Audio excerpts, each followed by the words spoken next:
All right. I am really excited for this conversation today. I have the lovely Kelsey Schaefer on today. Kelsey's someone that I've been following for a little while, and if you are not, I highly recommend you follow her stuff as well.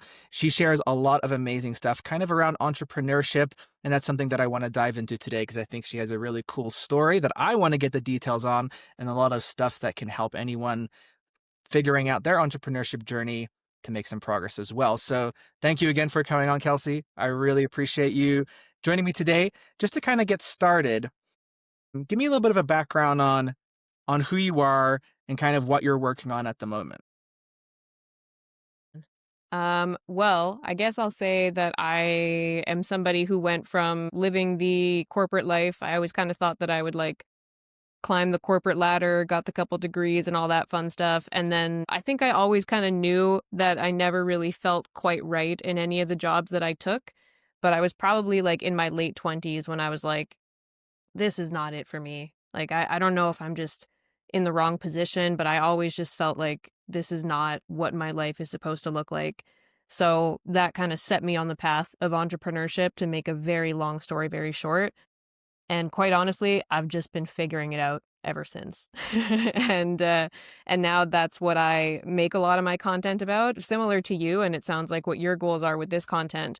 But I'm really just like figuring shit out as I go and just being really open about that with my content. Because I think when it comes to building a business, a lot of that entrepreneurship, make money online content we see out there, it's very hard to relate to sometimes, because some people just seem like they get successful so quickly. And then you're like, what the fuck am I doing wrong? I've been doing this for For 3 years real. and I still feel like in some ways I'm like still stuck. And I think it's just because like people are a lot more willing to share their wins, and they're willing to share the rough parts, but only once they have overcome them. And I think Mm, if more people shared the kind of messy middle and all the struggles that you go through in trying to build the life that you actually want, not just the life that you think you have to fit into, I want to see people sharing more of those stories of like, this is me grinding through it and you can grind through it too. And maybe your unrealistic life isn't that unrealistic. You've just been told that it is. So that's really like what motivates me is kind of being the example of that, like building your unrealistic life and just figuring it out as you go. And that's kind of been what I've built like my personal brand around, while also, building a business that makes money in the meantime. I love that. And that's a hard middle to find sometimes for people, is to have the life that they want and a business that can support at the same time. That overlap can be hard. So you talked a bit about unrealistic life. Like, I want to build an unrealistic life. What does that look like for you specifically? Yeah, it means, I mean, a lot of the cliches that I think a lot of us want, being my own boss, having location freedom. But specifically for me, like my partner and I are building a business around like building a huge tropical greenhouse oasis in the middle of Canada. So living in a climate where it's winter half the year and nothing really grows. And personally, I find I get kind of miserable during the winters. We realize that we kind of want to create our unrealistic life where we get the best of both. We get to have our roots here where our families are and where we grew up, but we can also have the benefit of being able to be in nature near year round and grow our own food. And there are people who live in climates like us who are building greenhouses already. So we're like, okay, well, let's do that and let's build a business out of it and let's show other people how they can do it too. So we're creating content, like sharing that whole journey and like literally sharing every single step of like, okay, guys, this is the step we're on. This is what we're figuring out. We have no idea how this works, but we'll check back with you next week, and just kind of Hmm. being that example of inspired idiots. So that's my version of building my unrealistic life. I'm going to build a tropical oasis in a winter wonderland. That's seriously like the coolest thing. I remember when I first heard you talking about that, I'm like, I didn't even know that was possible, let alone that it's something that you can do and that you're working towards. I think that's so incredibly cool. Going off of that, I think with that idea of an unrealistic life, I think it's easy to kind of fantasize and dream about a life like that. Like, oh, wouldn't that be nice? But converting that dream, that thought into action can sometimes be quite difficult. So, what do you think it takes for someone to create that unrealistic life? And I'm not just talking about have a business that makes you $10 million a year so that you can fund whatever you want to do, but what does it take for a person to create something like? Yeah, I wouldn't know what it takes to get to $10 million a year, and I'm not here to pretend that I do. I think that's actually like a conscious thought that I've had a lot while making content is I never want to like fall into that trap of creating the illusion like I have it all figured out because I fucking don't. And I'll be the first one to tell you that. I think that what I've found, what it takes for me to just go from like where I was 3 years ago to where I am today is literally just constantly finding a way to give myself grace to keep going. And that's not to say that like every day of this is so hard and that this isn't to scare people away from entrepreneurship because it's too tough. But I think what I've truly seen in my experience is like the number one reason why people don't achieve their goals is because they convince themselves in some way that they've failed and then they give up. And then they walk away with some story about why it didn't work for them. And I think that if you can be willing to call yourself on that and you can just find a way every single day to just keep going and just keep getting like one tiny little step further and know that at the end of the day, you're like, okay, I am further than I was yesterday. I either learned something new, I took some new action, I gave myself space and figured it out. Like, you have to just learn how to be really, really honest with yourself and just trust that if it is worth it and if it's your unrealistic goal, then it is worth it. Then you will find a way to keep going after it in some small way every day. That's so cool. There's a ton that I want to unpack with that. I first want to pick your brain on this concept that I've been thinking a lot about. And I don't want to claim that it's original to me, but something that's been stuck in my mind. It's this idea of delusional optimism. You use the word delusional very intentionally in that because take your rainforest in the snow, for example, that sounds really unrealistic. And that's something we've talked about already.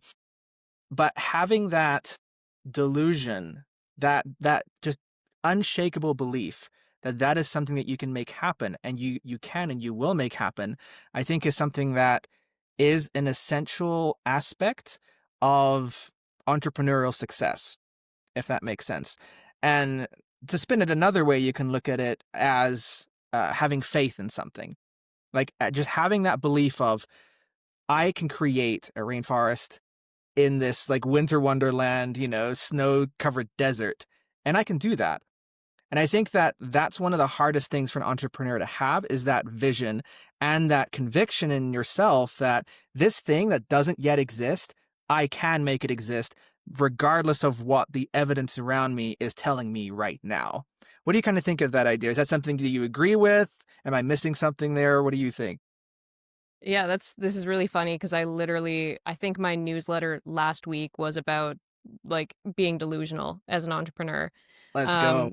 yeah, that's hilarious. So this is actually something that I think is a really big misconception because a lot of people think that like you need to believe that you can achieve your goal. And there is truth to that in that like, why are you going after something if you don't honestly really, really want it and it doesn't excite you and kind of scare the shit out of you? But I think that people have this misconception that like, for example, in my own business experience, I did not believe that I would ever earn like over 10K a month until I saw myself do it. And then I had that moment where I was like, holy shit, I just did that. Like 3 years ago, me would not have thought that I could do that. And I've learned that there's validity to that because if you have never done something, then of course it's going to feel unrealistic to you. Like that neural pathway doesn't exist in your brain yet because you have not seen yourself actually do that thing. So you can sit there all day and like journal, I am going to earn 10K. I'm going to earn 10K. I believe I'm going to earn 10K. If you haven't actually done it, then it's not reasonable to believe that you're going to believe you can do it. So what I say to people, like if they're people that I'm like coaching or whatever, it's you don't need to believe that that goal is realistic for you right now. You need to know what you're aiming for. But right now, all that you need to believe in is that you're going to hold yourself accountable to putting in everything you can to get there. And I think that's where a lot of people, like when people say, people struggle with accountability in entrepreneurship, I think it literally just comes down to that because unfortunately, I think a lot of us, especially people who, maybe grew up being more employees than entrepreneurs, we tend to not have to like take the initiative a lot. Like if you're working a job, you kind of do just get to, in a way, like clock in, clock out. You're not responsible for the company succeeding or failing. So I think a lot of us are not that good at holding ourselves accountable to what we say we're going to do. Like if people say they're going to go to the gym a certain time or a certain amount of times a week, do they actually go that many times? I think if you are somebody that like you honestly trust you to do the things that you say you're going to do, then getting to your goals becomes infinitely easier because you trust yourself that you're going to hold yourself accountable to get there. So I think that's the biggest thing that people need to work on in the beginning is just trusting themselves that they're going to stick with it. And then once you have that, like once you become somebody that when I say I'm going to do something, I fucking do it, you just develop like this whole next level of confidence that now even those unrealistic goals still feel kind of unrealistic, but you trust yourself that you're going to get there. And that's the biggest component is like having that genuine self-trust.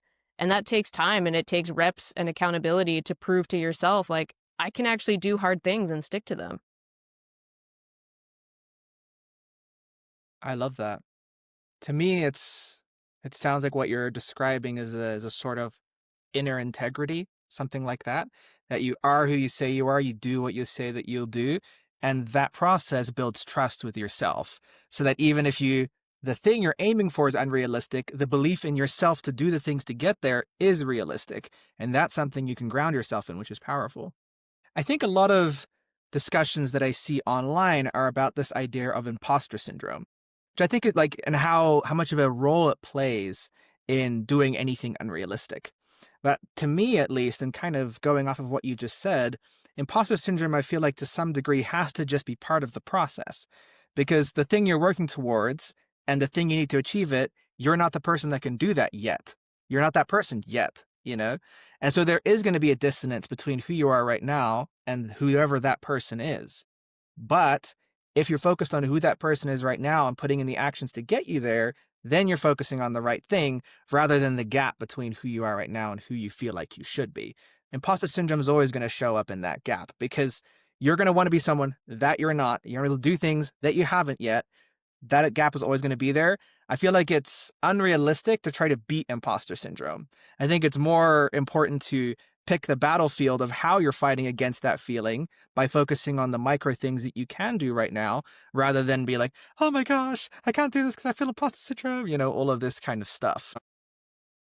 Yeah, I would add to that, like, I don't even think imposter syndrome is something that you need to beat. I think it's something that you need to reframe because people use the term negatively, like it's something they need to shake. They're like, "Oh, I just, it's my imposter syndrome holds me back or something." And they treat it like something that they need to like get rid of.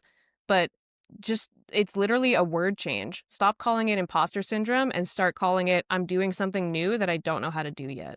That's all it is. And I think like that's not even like to me, people use the term imposter syndrome when they are new at something and when they feel like I don't know what I'm doing, but I'm just doing it anyway. So I feel like an imposter, but that's not an imposter. That's a beginner trying to figure it out. And that's not something you need to shame yourself for. To me, like imposter syndrome would kick in if I was like, I rented a Lambo for the day and then I drove it around and just let people believe that it was mine or told people it was mine, then sure, I am an imposter at that point because I'm lying. Straight up. But I don't think imposter syndrome is like, oh, I'm new at this and I'm bad at it, but I'm doing it anyway and I'm trying to, in a way kind of fake it till I make it. Like anytime you're leveling up or adding a new skill or trying to get to somewhere you've never been before, you're going to be stretching outside of your comfort zone and you're naturally going to feel that kind of, call it imposter syndrome, but just flip it and just say, I'm not an imposter because I'm new at this. I'm just new at this. Do you think or do you believe that there's such a thing as failure?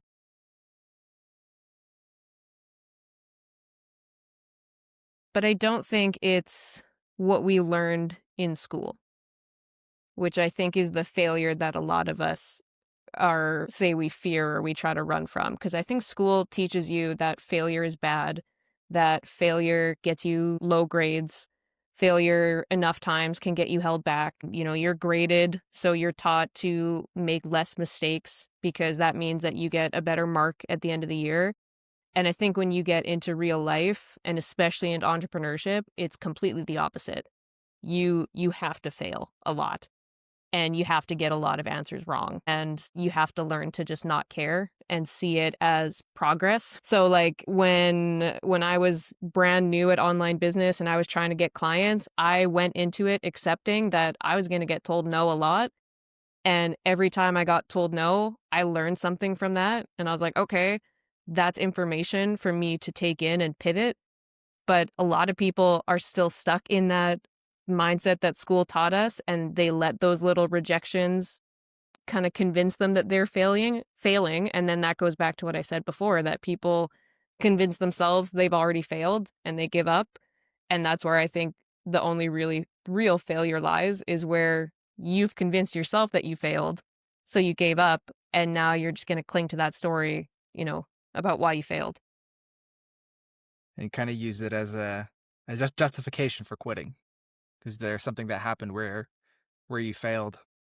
For me, I think obviously failure exists in the sense of you set a goal or you want something, and anytime you fall short of that, you can label that as a failure. But I 100% agree that in the ultimate sense of like what we learn in school of like if you're a failure, that's a bad thing. That's I think where it kind of starts to become a problem, where you label that as something that's negative. Because for me, and this is kind of piggybacking off of what you said, I feel like failure is basically like a checkpoint of progress essentially. You can't make progress without failing. You're not going to do it right the whole time. It's essentially a requirement to make any significant progress. And as long as you're learning, kind of like what you mentioned in that example of you get rejected, you learn something from it, you change your behavior, that's what learning is. Same condition, new behavior, then it's not failure because you've changed something and you're moving ahead. And I think that is a very, very important reframe for anyone that wants to do anything unrealistic, is because you're going to be meeting a lot of failure along the way because you're doing something in a lot of cases that either no one has done before or you just haven't done before. And there's a lot to figure out to make that progress, and it's hard. But having a bad relationship with failure is just going to make that way harder than it needs to be. Having a positive relationship makes a big difference. I really Well, like and that. yeah, I think you just have to change the way that you're looking at failure. Because, like, for example, I met a guy who runs a marketing agency. He does over $50,000 a month, and he grew that business by cold calling mortgage brokers. And he went into it telling himself, I'm getting paid by the no's. Every time somebody tells me no, I'm getting paid because I'm getting one step closer to a yes. So he chose to just simply not see a no as failure. And I think that's important, is like you can set the terms of what you define failure as, because even the example that you mentioned there of, if you set a goal and you don't reach it, or you fall short of it, then is there a failure in that gap? And I would say most of the time, I would actually say no, because I'm kind of a believer that you either learn or you win. And either way, you've made progress. I like that a lot. I think that's a really powerful and important way to reframe that problem. I want to come back to what you mentioned at the start. You talked about how you started off kind of in the corporate space, wanting to climb the corporate ladder, that kind of thing. Tell me a bit about that. What point did you reach where Kelsey said to herself, "I can't do this anymore. I would rather trade the security for uncertainty and build my own thing rather than stay in the same rat race," or however you want. Hmm. Yeah, I landed a job probably like 5 years ago or so now, and I thought it was going to be like my dream job. Like I remember being very surprised that they offered it to me. So I did feel like an imposter. I remember because I was like, oh man, I fucking fooled them in the interview and they hired me, shit. And so I thought, I was like, this is going to be like my long-term position and I'm going to like work my way up the company and I'm going to be like, Samantha Jones from Sex and the City one day. Like I'm going to, be a boss bitch and whatever. I kind of had this like fantasy of what I thought working corporate would be like. And then I found that I was going to work every day, work on a bunch of stuff that I would like really try to find excitement in, but I just never really felt like I was like, I'm not doing anything that matters. Like I don't feel like I'm impacting people. And the thing that really like kind of plucked the entrepreneur muscle in me somewhere was I wanted to take all 3 of my vacation weeks at once because I wanted to go to Europe. And I remember it was like a really big deal because nobody ever did that. Everybody would typically like take a weekend off here and there or something. So it was a big deal that I wanted to take all 3 weeks. And I remember hearing that like I had to get approval from multiple people and it was just this whole big thing. And I was like, this is not freedom. This is what I've been taught to believe is freedom. And I'm taught to believe that, this is good. I have a stable job. I get 3 weeks paid holidays. I have benefits. But every single day at some point, I'd be sitting at my desk thinking, like, is this it, though? And it just didn't feel like enough for 55K a year.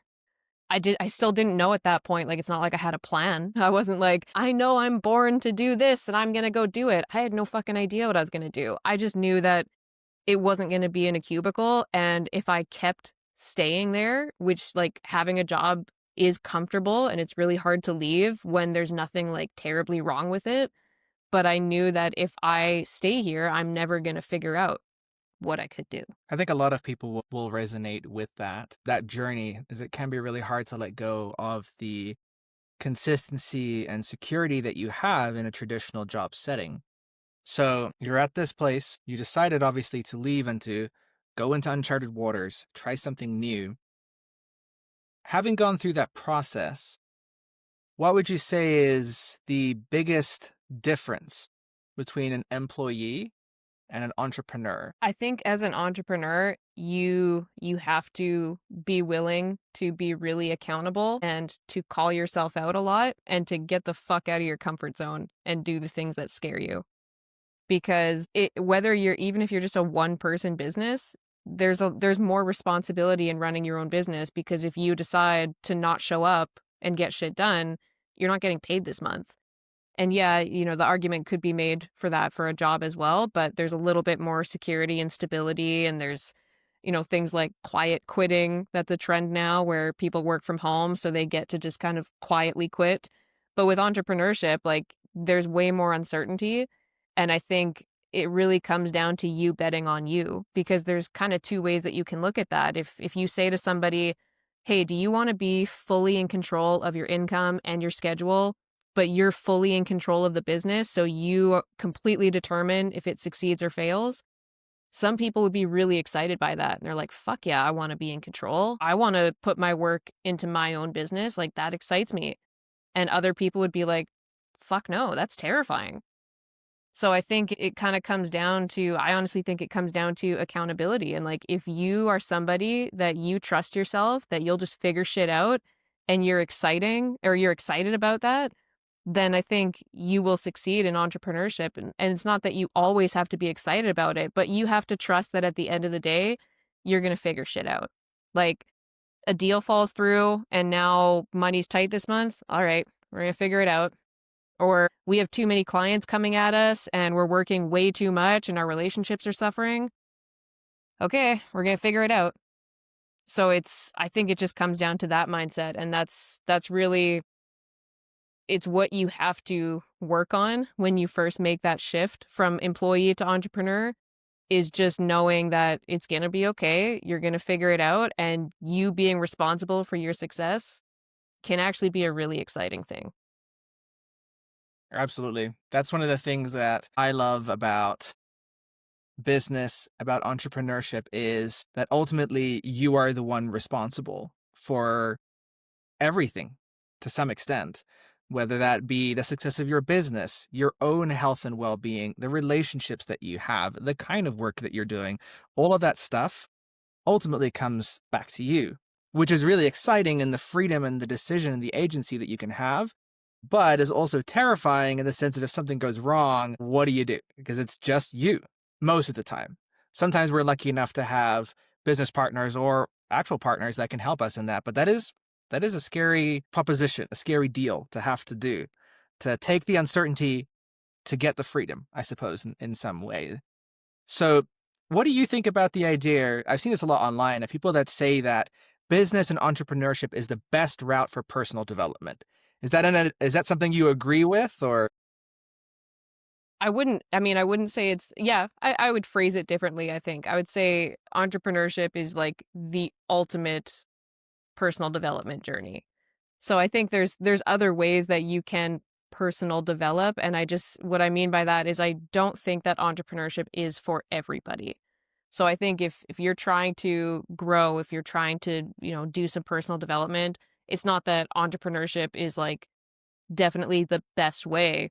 But I think nothing will force you to get out of your comfort zone and transform and really just start getting like really fucking honest with yourself the way that entrepreneurship will, because it's very much like a giant mirror reflecting back your efforts. which is awesome and scary. so, It is. so what do you do to keep yourself accountable? To be honest with yourself, are there any routines or things that you do to help with that? This is a really interesting question because I I think we all kind of have our own vices and we all have our own stories that we tell ourselves. And I think that like procrastination can look different on different people and lack of accountability can look different on different people. Like procrastinating for some people might just be like doing nothing. They're like, "Oh, I'm just procrastinating because I don't feel like being productive." For somebody like me, procrastinating would be working on every single other thing except the thing that I know I'm supposed to be doing. So I think for me, I'm pretty excellent at accountability, honestly. Like I'm very good at follow through. I've developed that self-confidence because I kind of went through a bit of a transformation overcoming an eating disorder that like I think taught me a lot of mindset shifts about like, if I want to change the outcomes in my life, then I probably need to change something in my thoughts first. So I'm pretty good at looking at like, okay, what do I not like about my situation right now? And what am I not doing to help improve it? But I think just little things that help me is like getting like constantly reminding myself, what am I working on right now? Like, what is the most important thing? What's like moving the needle, as people say? What is the thing that I'm really trying to work on that I think is going to have the biggest domino effect in my life? And am I acting like it?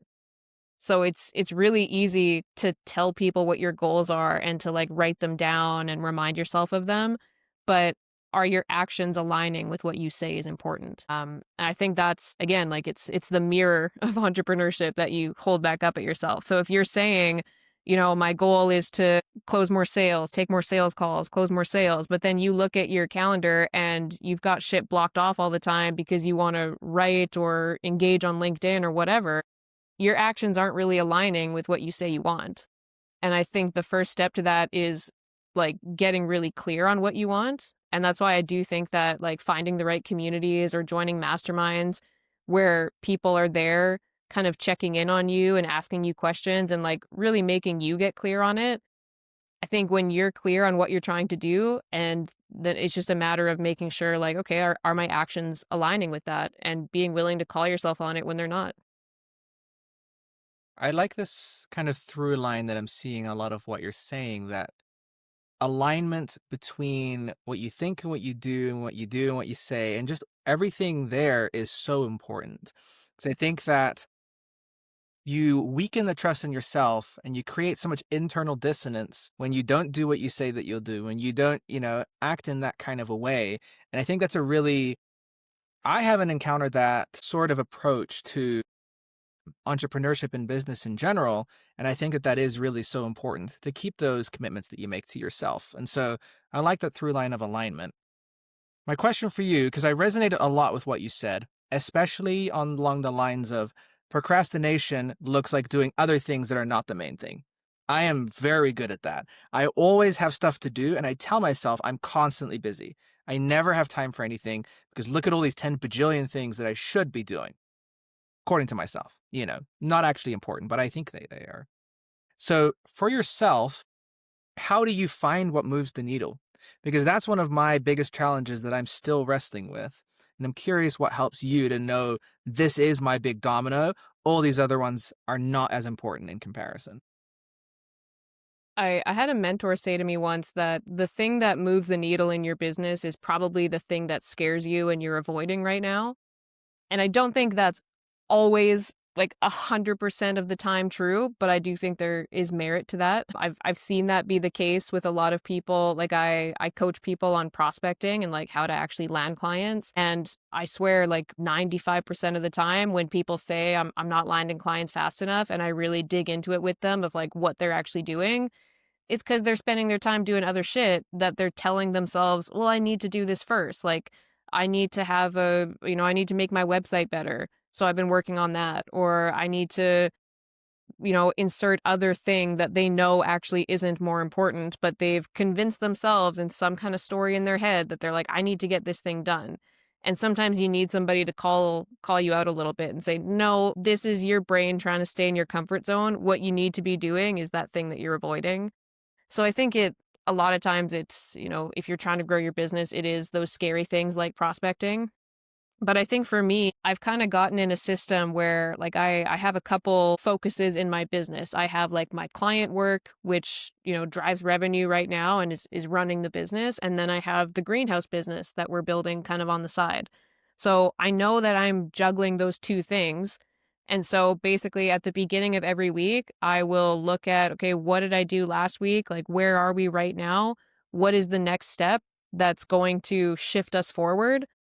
And then like just breaking those down sometimes into like the tiniest little things. I think this is actually kind of a hack in entrepreneurship is to break your steps into tiny steps so that it doesn't feel so daunting. So if you write on your list this week that like the biggest thing that's going to move the needle for you in your business is to get a certain amount of prospecting in because you're trying to land clients, it's not helpful to write down, I'm going to prospect. You have to break it down more than that. I'm going to send 50 emails. I'm going to, first find 50 contacts and then I'm going to, write the template message, like break things down into actionable little steps. I think that's the way that you actually start seeing progress. So if people are finding like I'm setting these goals and not hitting them, then that just means we need to deconstruct them more and set the bar a little bit lower so you can actually reach it and like start feeling that momentum. If you're juggling client work and then your own content, which a lot of us are who run agencies or have ghostwriting work, it's always like, what is the thing that you need to do? Like for me, what's the thing I need to do for my client this week to keep that machine running? Because I have a system that I run for my ghostwriting clients and I always want to make sure things are cranking. So every week I'll check in of like, hey, do I need to write some more content? Am I batching emails? Like, what is the thing that the rest of the machine is relying on? And I think that comes with practice and like developing your offer, because I think for, a good chunk of the beginning, you're going to be just figuring it out. But whatever's driving the revenue right now, what's the thing that needs to happen to keep that cranking? And then with the greenhouse, like I said, I've never built a business like this before, so I really am just figuring it out as we go. So right now it's things like getting permits and like talking to the local government, and I just keep taking a step and then I figure out what my next step is. And so for something like that, that's like very unknown and I don't have a roadmap for it, I'm always just looking at, okay, did I do something to move this forward? So this week, I have a couple different tasks. I have a few people I'm going to reach out to because I got their contact from somebody. I'm working on putting together a business plan. So I have on my list this week to just set aside an hour and set a timer and just go through this business plan template and start throwing bullet points in there as like a first draft. It's just breaking them down and then just taking action and just moving. That's all it is. Got to do it messy sometimes. It doesn't have to be perfect, but the closer you can get the closer you can align, coming back to that word again, the effort and the input and the action to what actually is most important and will get you the most progress per unit of effort, that's what you want to be optimizing for as much as possible. I think that's fantastic. So you mentioned those two things. You have your business, the clients you're working with, and you're working on this greenhouse thing at the same time. I'm assuming somewhere in there you probably also have a personal life and other things that you enjoy doing. How do you approach the idea of balance? Because I think that this is something that I see a lot of different opinions on. Some people that say you need to just go all in and go monk mode and screw everything else and just only focus on the business. Or other people that say, no, you need to have like a perfect Zen amount of balance in everything that you do, sort of thing. How do you approach balancing all of these different commitments and things that you're doing without just melting into a puddle of burnout every couple of weeks? Yeah, that's a good question because I've definitely burnt out a couple times and you just kind of learn that with experience, I guess. But the kind of nuance here is that I think balance looks different for different people. So it's really hard to take advice on this. And I think that's part of the problem is like 100%. you try to take life advice from somebody who like you might not want their life, you know? So I know for a fact that like Alex Hermosi inspires the fuck out of me and I absorb a lot of his business content and I feel like I've learned a lot from him. But I also know that I don't really want Alex Hermosi's life. He's super successful, he's super wealthy, he's really impactful, like no shade to him whatsoever. But he's openly said many times that he really doesn't do anything other than work. And I just don't know that that's the kind of life I'm trying to build. So I think you always kind of got to take people's like balance advice with a bit of a grain of salt. But at the same time, like another point to that is what feels rejuvenating for you might not feel rejuvenating for me. So like I might get rejuvenation out of like going out with some friends and like having a cocktail. But for some people, that might sound fucking exhausting. And they're like, that's not rejuvenating for me. So I think there's like people will try to tell you that like you need to have a social life or you need to get X amounts of hours of sleep or, you know, you need to have balance, but like it looks a little bit different for everybody. And this is where, again, I think it comes back to like practicing being really straight with yourself because I think most of us know when we feel unbalanced. Most of us can kind of call ourselves out when we're like, yeah, I've been working a lot and I've been skipping the gym and I've been not really talking to my partner that much because I've just been working. Like deep down on some level, you know that if you are doing that. I think that it can be easy when you're building a business to kind of slip into that burnout mode and kind of not acknowledge it because you're just like, it feels like pressure or you're absorbing a lot of like Gary V content and you're like, no, I got to be working on my business more. He says like, 16 hours a day. And then you kind of take it as like, well, I'm just failing then because I've been at this for 3 years and I'm still not, a 7-figure business owner. And maybe I should be working 16 hours a day. But I think that that's actually where I went a little bit awry in my business. At the beginning, I was absorbing a lot of content from people like Alex Hermosi and Gary Vaynerchuk and just like, fuck your feelings, stick to the plan. You can work harder. You can live on 6 hours of sleep. And I mean, it's not really something that like I could advise somebody on how to pave the perfect path for it because I had to burn out a few times to like learn my lessons, quite frankly. But that's the key is like you learn what burnout looks and feels like for you. So for me, I have like non-negotiables that are non-negotiable. It's like I block off the gym every day the same way that I would block off sales calls. It's non-negotiable. I don't move it. Like I don't have anything if I don't have my health. And that's always been a non-negotiable to me. But even things like sleep, like when I first started getting into sales and stuff, I was responsive all the time because I was like, I want to get these sales. And so I would very often like be responding like right before bed. And then I was like, I can't fucking sleep. So you just kind of learn those things as you go and you learn to set those boundaries. And I mean, one thing for me I've realized is that you've probably heard people talk about this before, but rest is part of progress. So if you are starting to feel like you're burning out a little bit and you're like skipping exercise and staying up late and your girlfriend is complaining because she never sees you anymore. Like rest and rejuvenation is part of progress. It's not separate from it.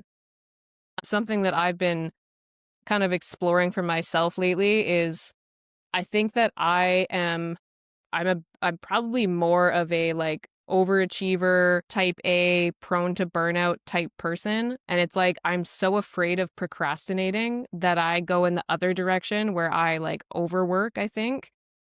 And not that that's any better because then I just give myself too many things to think about and I burn out. But I think there's an interesting line between like giving yourself grace to rest and then also like trying to not enable yourself of just like being lazy and resting too much. And I don't think that's something that you can like give somebody advice on because it just comes down to you being honest with you about like, okay, when am I making excuses for myself and when do I genuinely need to take a day off? And it just comes with, I guess, just the of just trusting yourself. I think having that level of self-awareness is very, very important.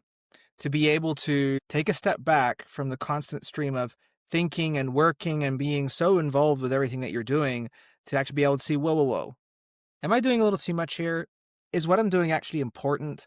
What is even important to me? That's a whole other question that's very, very important to tackle as well. So having that awareness to be able to figure out for yourself what balance or anything means to you, I think is very important because you hit on a really important thing with mentioning that example of Alex Hormozy. I feel very much the same way. I'm like, dang, Alex is so cool. I love what the stuff that he does. I do not, just like you, want to live a life like he does. I just don't. But I think it can be hard when you spend too much time consuming other people's content to develop your own beliefs and thought process and things like that. You kind of like osmosis other people's beliefs and thoughts, and then they start to kind of become your own. And you have to take that step back at some point and kind of pull back the curtain and be like, whoa, whoa, whoa, wait a sec. Why do I even think that that's what I'm supposed to be doing? Because a lot of the time, that's not the case. And I think that's the beauty, and this is something I'm really taking from what you're saying, is that you get to define not just what success looks like, that unrealistic, dream that you're building towards, but also what that journey looks like for you. Because you can be like Alex Hormozy and just only work and do nothing else. And if that's what brings you joy, fantastic. You can do that. If you're like a lot of other people, that might not bring you a lot of joy. But what does is still up to you, because what brings me joy is not going to bring you joy, and vice versa. But having that and figuring that out for yourself is just such an important part of the journey, because otherwise you're going to lose that alignment. You're going to not be true to yourself, and you're not going to enjoy the process either. And then you're going to get to some future point and you're going to be like, oh my gosh, what even am I doing? Like, what is the point? The amount of people that I've talked to that are incredibly successful and then go like, why did I waste all of this time chasing something that wasn't even important to me is ridiculous. So being able to nail that early, it makes such a huge difference later on. But you have to make the effort to define what these things are for you, what they mean for you, where your limits are. And that changes all the time too, which is the tricky part. Yeah. Something that I would add to that I think is like a really simple thing that anybody could do is like get clear on like what are 3 goals you're working on towards right now. So one could be like in your business, one could be in like your health and your fitness, and then maybe you have another one like whether it's relationship or family or maybe another business goal. And then look at the way you spent last week and ask yourself, does the way that I'm spending my time reflect on what I say my priorities are right now? And that's where like you might have to call yourself out a little bit, because if you're saying, my biggest goal right now is I want to get my business to 30K because once we hit that, we'll have enough to fund this project and whatever. And like, that's the big goal right now. But I'm spending my day, I don't know, like hanging out with my friends and just posting on Substack or whatever, and my actions aren't aligning with that, then I have to call myself out a bit. So I think there is something to be said for like getting clear on what are you trying to do, and is the way that you're spending your time reflecting those goals? Like, are you actually dedicating time to working on them? Because if you're not, then you're just talking. You're not actually working towards it. So I think there is something to be said for working hard and keeping yourself accountable to that. At the same time, I had a therapist say to me once that, and this has stuck with me for years that if you're not enjoying the journey, then what is it all for? And I think about that a lot too. I couldn't agree more with that. And I think that's something worth spending some time thinking about of what that actually means for you. And I think that a lot of what you're talking about, and I want to come back as well to this idea of grace that you mentioned at the start. Because again, like we've been talking about, you're going to encounter a lot of failure. You're going to make mistakes and make decisions that later on you're like, actually, that's not what I wanted to do, or that wasn't really smart of me to do that. But it's taking that failure and those mistakes in stride, giving yourself some like grace and some kindness for yourself that you are still figuring it out, that maybe you are a beginner. And even if you're not a beginner, doesn't matter. You can still give yourself some grace and to realize that the timeline that you're working on will probably be a little longer than you want it to be. And it will definitely be different to what someone else's timeline looks like because you're not the same person. You don't have the same characteristics, the same mindset, the same environment. Nothing of it is the same. That's why I think comparisons are such a tough thing to overcome, but so necessary too. Because if I'm comparing myself to like how much Alex Ramosi works, I'm never going to feel like I'm doing enough work. It doesn't matter how hard I'm working. I'm never going to feel that way. Or if I look at some of these like, I don't know, these guru people on like X that are, I'm 16 and I make $10,000 a month drop shipping and blah, blah, blah. And I did this in 3 months and, whatever it is. I'm also going to feel like I'm way behind. But again, for me, it comes back to being able to define your own timeline, being able to define your own milestones and the eventual goals you're working towards, and figuring out what you want the process to look like. That's such an important part of seeing success ultimately and enjoying the process. And it is like a both type of situation, a both and, not a either or sort of thing. So I love everything that you've just shared. For the last little bit, I want to pivot into something completely different. I know that you do a lot of stuff related to sales. That's kind of one of your areas of expertise, so to speak. And from one person working in sales to another, I want to pick your brain and know about what you do and how you approach sales. So I guess I want to start with, what do you see differently about sales that most people don't, or maybe view otherwise? Yeah, one thing that I hear from people all the time, because I talk to people who want to start their own online business, and a concern that I hear from people so often is, I don't want to sell. And when I get them to break down like what that means for them, it almost always comes down to, well, I don't want to be salesy. And then again, so you kind of break down like, okay, what does that mean for you? And what often people are saying is they don't want to feel like a sleazy salesman. And that's what a lot of people have this perception that sales is like the sleazy car salesman who is deceptive and manipulative and tries to get people to buy, in a way that's not in their best interest. And I think that's really unfortunate. I think that we've adopted that belief because of movies that portray rich business people as bad guys, which, does happen. But I think that if you offer something that you honestly know helps people and you have like real integrity in what you do, you will never feel like you're selling. You will never feel like that salesy person. The only time in business or in life that you will feel like you're being salesy is if you are trying to get somebody to buy something or act in a way that you yourself would not do, having the information that you have. So for me, like I got my experience in sales because I joined a online business coaching program that taught me how to grow a marketing agency. So I basically learned how to help local businesses get customers. And I did that program.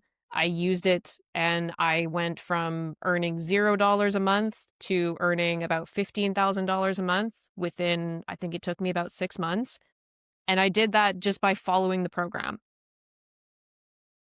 Around that time, the owner of the program asked, like, hey, would you want to take some sales calls for people that are applying to the program and share your experience and kind of help them figure out if it's a good fit? And I was scared shitless to do it because I was like, I'm not a salesperson. But I said yes because I was like, this is going to be a really great opportunity to work on my communication and sales skills, which being in business is going to be advantageous. But I also had integrity in the program because I had done it and I had used it and I grew a business with it. And so I don't feel when I'm on calls with people, I don't feel like I'm being salesy because I don't need to be deceptive. to get people to join the program. I can say what it did for me. I can talk about how it works. I can talk about what they're going to learn and the value breakdown of it and like what kind of results they can expect because I have done it and I have integrity in it and I know it worked for me and I know it worked for hundreds of people after me. So if I was trying to do sales calls and convince people to join a program that had not worked for me, that would be very different. And I would feel salesy because I would be trying to get people to join a program that I myself didn't have success with and wouldn't join. So I think that's the biggest difference is if you fear being salesy, what you're ultimately saying is you fear selling people something that you don't honestly believe in. So just don't do that and offer a service that you actually believe in. And then it's not a matter of trying to sell people. You literally just talk about what you do and you talk about what you know and you offer to help people for free. That's like the best way is just help people up front for free. And then very often that will result in them wanting to work with you without you having to ever sell them. So I think that's the biggest misconception is that you need to be salesy in order to do sales. But I think it's just you need to have integrity in what you sell. I resonate with that a lot. I think that, and this is not an original thought from me, I won't claim that, but that the ultimate sales hack, if there is such a thing, is conviction in what you're selling. And just like genuine interest in the other person. That's two things, not one, but I think they sort of go hand in hand in some sense, is if you really, really believe and you know that what it is you're selling will help this person and you actually care about that person, which hopefully you do, that's the best thing. It doesn't matter the scripts and all this other tactical stuff, even though that is helpful. But it's the conviction that you really need. Because people feel that too. It's not just about how you show up, but how people feel when they interact with you. Are you just trying to swipe their credit card? Or are you genuinely interested in Bob and Janice and whatever they're trying to achieve in their life? Because if you're really invested in them, that's going to tell. And that's one of my personal philosophies in sales is I want to care about their outcomes more than they care about their outcomes. Because often there's a lot of obstacles that they have around previous experiences, money, or other things that are hard for them. But if I care more about them getting their results than they do, I can help them make some sort of progress, even if they don't buy. So that's kind of how I approach that. I don't know what you think about that, but No, I think you made a good point there. It is a combination of having integrity in what you do and having conviction in it and also caring about that person because you can stand by your product or service and you might meet somebody that you know it's not the right fit for. So you need to understand that person in order to understand that. And then I think out of good integrity, like if somebody, for example, with the sales calls that I did, I told people all the time, I don't think this is a good fit. And, sometimes you'd get people who show up to the call and they're very like defensive and they don't want to answer any questions or like actually apply to the program. They're like, no, I just want to know the price. That's all I care about. And I'll tell those people up front, like, yeah, this is what it is. But to be frank with you, I wouldn't move you into the program anyway, because I don't know anything about you. I don't know if this is a good fit.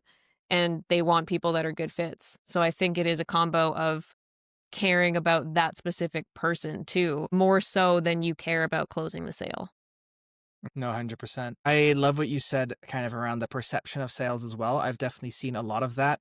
I remember when I got my current position in sales and I was chatting with my mom and I told her like, hey, I've got this position working sales now. She's like, you want to do sales? Like that kind of thing. And it's unfortunate. And there's a reason why that stigma exists, but reframing and understanding what it actually is to sell is so important. And I think the same thing applies with the concept of persuasion as well. Because I think when I say the word persuasion, what a lot of people hear is like coercion.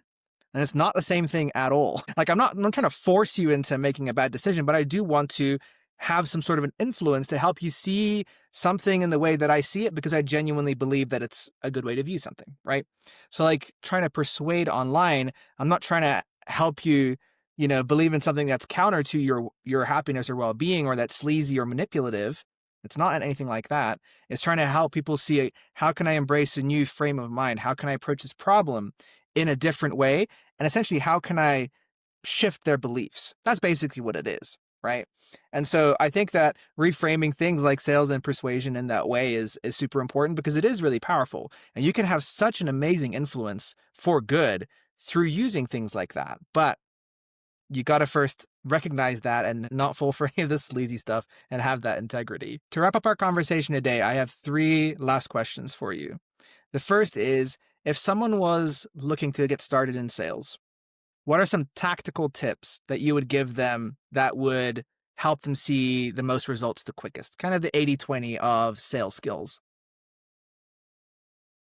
I mean, it kind of, I would say it greatly depends on if they are like a sales rep for something or if they're trying to like sell their own services and like get their own first clients. So assuming like either way, in either of those situations, I would say you have to believe in what you're selling. Whether you're representing a company and you're doing sales calls for them or you're trying to get your own offer off the ground, the thing that's going to sell your service the best is you actually believing that it can do what you say it's going to do.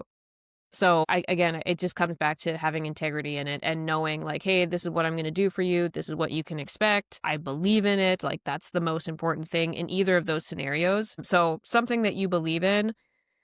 And then, I mean, if somebody's like completely new at it, I think you really, really have to like practice this, like create a mantra if you need to, that rejection is not personal because you will like that's one of those things that like going into it you'll be like, oh, I know it is, but you still will feel it at some point, especially like if you like I've had conversations that I've had with people where like it was really great conversations and I really thought this was an awesome fit and I was really excited to see them get started and then they, bailed for some reason. And then it's really easy to take it personally like where did I go wrong in this conversation or what could I have said that was better or whatever. Or some people are just straight up rude to you. And like, especially being in like a high ticket sales role like I was, you will get people that are just dicks. And sometimes you got to go through those first reps of like getting offended and getting pissed off to then learn how to deal with those people. So I think I've gotten a little bit better at that, at like kind of just being willing to lightly call people out. And I think that goes back to your last point about like, persuasion. Like people think that, sales means persuasion, which means coercion, and it's a bit of a slippery slope. But I think the difference is sometimes you do, and I don't even know if I would use the word persuasion because I think it does have a negative connotation. But I think sometimes you do have to almost persuade people to act in their own best interests. And I think that comes with being willing to call people out.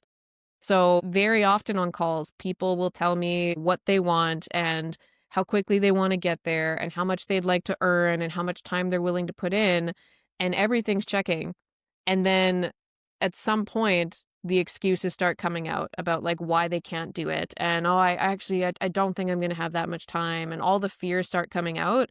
And you sometimes need to backtrack and remind them of like what they said they wanted. And like it really is just being willing to call people out on what they said they wanted. And if their actions are aligning to that, some people will get defensive and other people will be like, yeah, you're right. I'm just kind of being a pussy right now. So I think that's I think where the bit of the difference lies is sometimes you do try to persuade people to act in their own best interests and do the thing that they said they wanted to do. And sometimes it takes a little bit of like coaching and like really digging into what they said and kind of peeling back the layers of the fears there and stuff. So I think that's what I would say is if you are thinking of getting started in sales in any capacity, you got to sell something that you believe in, that you honestly know works, because it's going to make you 1,000 times better at talking about it if you are not being deceptive and trying to like hide things about it or dodge questions. It's way easier to just be honest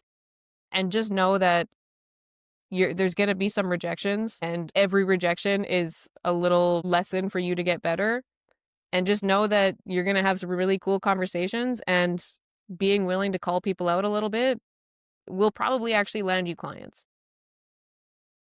I think that honesty does make a huge difference in sales, especially just being able to say like, hey, actually, I don't think this is going to work for you. Or are you really invested in this? Like, do you really want this outcome? And also just being like, hey, so this is what it did for me, and being able to be vulnerable about it in some sense too. It makes a big difference. I really like that a lot. We've just chatted for a while, and I realize I never actually asked you about this idea of inspired idiots. I don't know how I've never gotten to this in our whole conversation, but I know that's a really important thing that you hold quite dear, this idea of inspired idiots. So I just want to hear, what does this actually mean to you and why does it resonate with you so much? Yeah, because I believe that every single successful, quote unquote, successful person is and was once just an inspired idiot. And I found that one of the core lessons that I've learned in business that I found to be true over and over and over again, whether I was making 1K or 5K or 10K or more, like all the kind of levels I've hit and all the different people I've met, I found that people really are just figuring it out. And a lot of the people that you look up to who seem to run really big, successful businesses are still kind of just figuring it out, because every time you level up in your business, you're a beginner all over again. You're learning all over again. So it's not like you ever really get to a point where you're like, "Oh, I know everything now. I'm totally comfortable." You're going to keep leveling up in your life, and therefore you're going to keep learning. So I think if people really like embrace that like everybody's an inspired idiot, nobody really knows what they're doing, and you could kind of start to see that as a good thing, in like, instead of calling yourself an imposter or like I'm failing, you're like, I'm an inspired idiot. I'm just figuring this shit out. I have no idea how to build my unrealistic life, but I'm pretty committed to just figuring it out as I go. That's what being an inspired idiot is. So I wanted to create my brand around that idea of being an inspired idiot and showing people that it's okay to just be figuring it out. It's okay to have no idea what you're doing. It's totally okay to just feel like you're failing every single week, because you probably are, and we all are. But I think I wanted to create content for that person and create content around that messy middle of entrepreneurship, because I think if more people saw content like that, of people really just like failing their way to success, then more people would see themselves in that content, and we would see more people building successful businesses and not giving up on them. And I think there's so many people out there that genuinely can change the world if they feel like they can take that step and to build something, to try something new. That's one of the biggest tragedies, in my personal opinion, is the amount of potential in people that never gets realized because of whatever fear, all of those kinds of things. So I love that the approach you're taking is helping other people see it's meant to be messy. You're meant to be figuring it out. All of that is part of the plan. It's part of the point, and that's okay. But I love that so much, of even the people you look up to are still figuring it out to some degree. You never reach a point where you've made it and now there's nothing left to learn and you're totally coasting and you're going to be everything's going to be smooth sailing from there. I think that's such an important lesson to learn. The last two questions, and starting with this conversation, these are going to be the last two questions I'm going to ask everyone, I think, coming on, is first of all, do you have any top book recommendations for people or things to like read, consume, whatever? It can be a podcast, you name it. Yeah. So I'm writing a newsletter about this one this week, because I think reading this book actually like made me feel like a better business owner. It's called Profit First, and it's basically just a way to manage money as a business owner, because I think a lot of us who just kind of decided to start our own business probably were never taught how to use money as a tool, and a lot of us really chase it. So I think reading that book, it really kind of helped me change my mind and a lot of my fears around money. And it made me start to see it as money that is my employee, not my boss, which Mm. I think a lot of people actually have a lot of like deep seated fears around money, and we just don't really realize it until you get into entrepreneurship, maybe. So I would say that book, I had a mentor recommend it to me, and she said, I think every entrepreneur should read Profit First. And now that I've read it, I would agree with her. Because now that I have read it and applied it to my business, I already feel like I'm a smarter, more capable business owner. And it wasn't like some huge process. I just had to change the way that I deal with my money in my business. And it's a super simple system that anybody can apply, and I think it will just make people feel more confident in running their business. The other one that I would say is The Big Leap by Guy Hendricks. Mm. And the concept of that one is this concept of an upper limit. which I think a lot of us have and we don't realize. But if you've ever like self-sabotaged, or if you've ever like, maybe you hit some big goal and then right after you feel like, everything just kind of crumbled in your life, there's this concept of the upper limit that like when we feel like life is getting too good, we will kind of do something to self-sabotage and not even realize it. And I think reading that book, I had a lot of moments reading that book where I was like, shit, that's totally me. And it was cool. And now I notice myself doing it when I'm like, I'm doing that thing again. I'm fucking self-sabotaging. So those two books, I think if people are really like in this for the long haul and they really want to like fully work for themselves one day, I think if you read those two books, you'd have a really good foundation. That is excellent. I own neither of those, so those are going on my wish list. Yeah, Perfect. would Well, recommend. the last thing for you, Kelsey, is I want you to take 60 seconds and I want you to speak directly to the Kelsey from 5 years ago and just tell her whatever you feel that she really needs to know or should know to kind of make this journey to where you are now and beyond. And just share that for yourself and for us as well. Man, so many things that I could say. I think this would apply to business, but really just life in general. That everything you experience, I think, comes back to the lens at which you choose to look at it through. So, like, every single day, you can wake up and focus on, like, the things that you're lacking or the things that aren't working or how much faster you think you should be moving or what you don't have that other people seem to have. And that can set the tone for your life if you let it. But I think at the same time, you could choose to wake up and focus on the three things that you're grateful for, or the little wins that you had yesterday, or just all the things that, if you really look at them, really are working out for you. And your life is going to be dictated by the lens that you choose to look at it through. And I think that applies to your business as well. So I think for anybody that is, especially if you're newer to entrepreneurship, like in your first 3 years and everything kind of feels outside of your comfort zone, I think being cognizant of that, of like, what lens am I looking at this through? Am I choosing to see all of this as negative and failure and rejection and reasons why I should quit?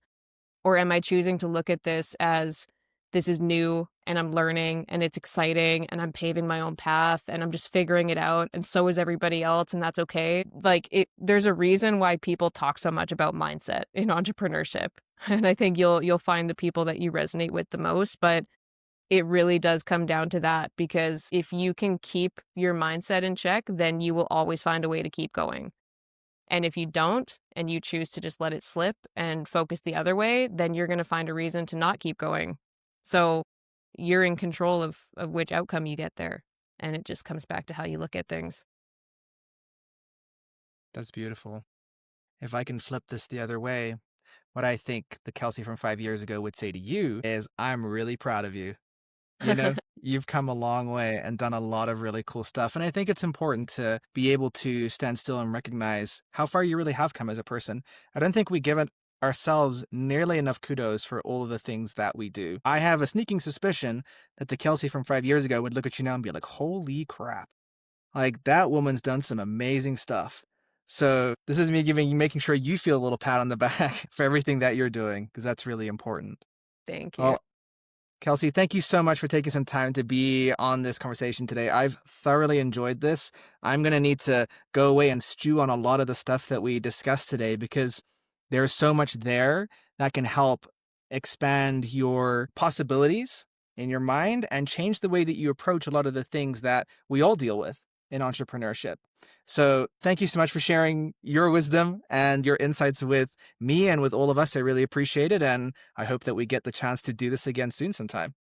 Yeah, this was fun. This went by fast. Time flies when you're having fun. Thank you again. Thanks.